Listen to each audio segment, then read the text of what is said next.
Sup, I'm back. Album review. Album is Sun. Band is Adam. Weird, generic, how do you pronounce that spelling thing? Let's go. First song. And then there was Light. Okay, here's an interesting way to start an album. And then there was Light sounds kind of like the kind of track you would hear at the end of an album.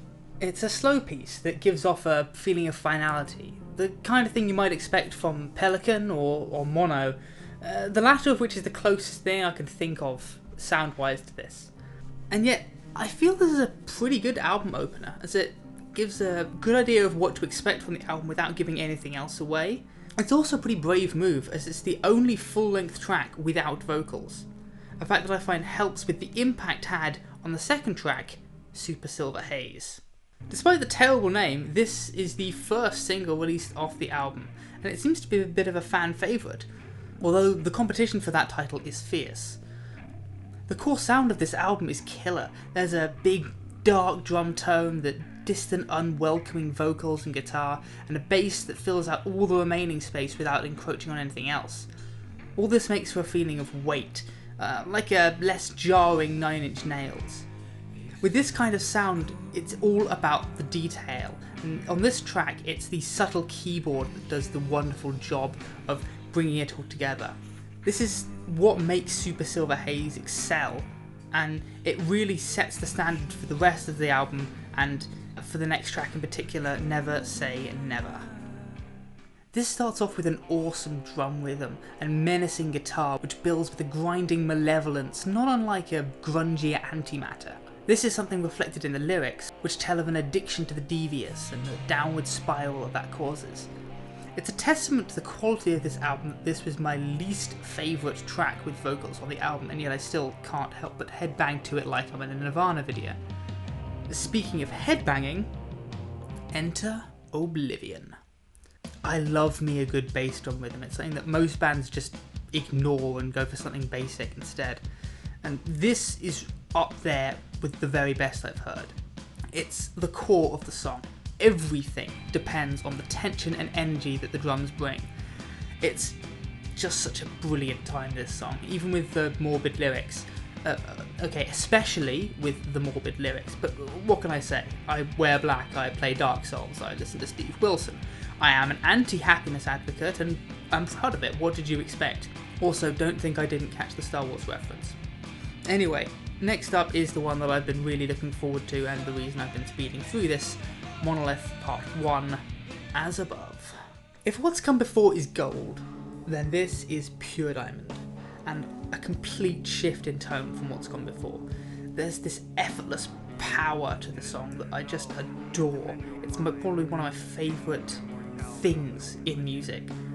The song lets you know that it's going to be an epic right from the beginning, and then builds on that with a chorus that hits really hard, but then takes away the tension almost as fast as it brings it up. And as a result, chorus number 2 takes your breath away with its glory and power. It's a masterful display of tension build and release. It's a beautiful formula for an ending song. And the positioning of this song is something that I think has a connection to one of my few problems with the album.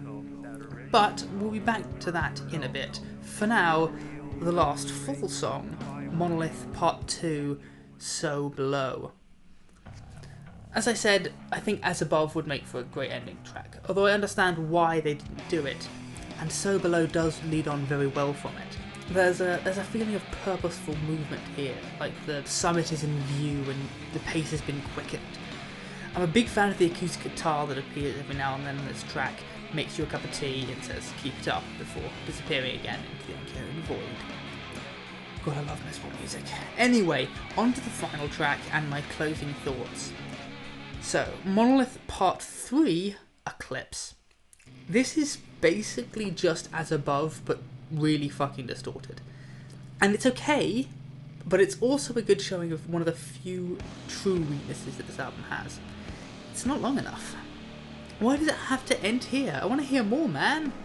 And Eclipse adds very little to the album as a whole. I feel it's mainly on here because they felt the album was too short, and So Below isn't a great album ender.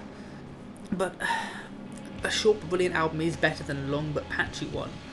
And this album is absolutely brilliant. Other than length, I can't really think of anything that I would change. Maybe add a bit more high end to some of the tracks. Not much, just a bit of ambience. Other than that, maybe add more acoustic guitar. I really love the way it works on So Below, and it could work just as well on Never Say Never and Super Silver Haze. I particularly enjoy Oblivion, actually. Overall, this might be my favourite album of the year released so far. It's going to be interesting to see which between this and Lucid Planet 2 I like more at the end of the year. At the moment, with 2 of Lucid Planet 2's singles being released, I'm actually leaning towards this. Either way, I encourage you to have a few listens through of the album to yourself and support Adam if you like it. That's all from me for now, but I'll be back. Maybe. If I feel like it.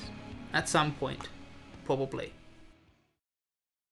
It's the kind of thing you might expect from a Pelican or a mono track, the latter of which is probably the closest thing that I can think of. What? I'm sorry. You might expect from a Pelican. From a Pelican.